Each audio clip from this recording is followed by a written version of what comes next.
Panna Cotta with raspberry Coulis. Panna Cotta with raspberry Coulis recipe.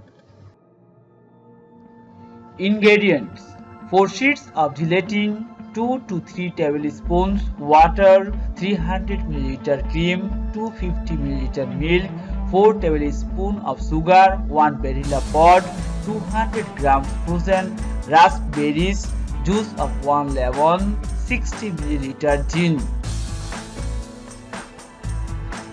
Let's cook. Soak the sheets of gelatin in cold water. Add cream, milk and 2 tablespoons of sugar and vanilla pod. Bring to a simmer while stirring continuously. Squeeze the water out of the gelatin and mix with the milk and cream mixture.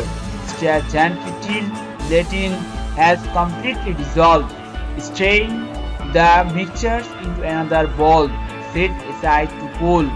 Divide the mix equally into oiled ramekins. Put in the fridge to set for 3 hours. Add 100 grams of frozen raspberries, lemon juice, gin and 2 tablespoons of sugar in a saucepan. Mix and bring to a boil.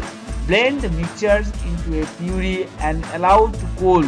To serve, garnish with whole raspberries and raspberry Coulis.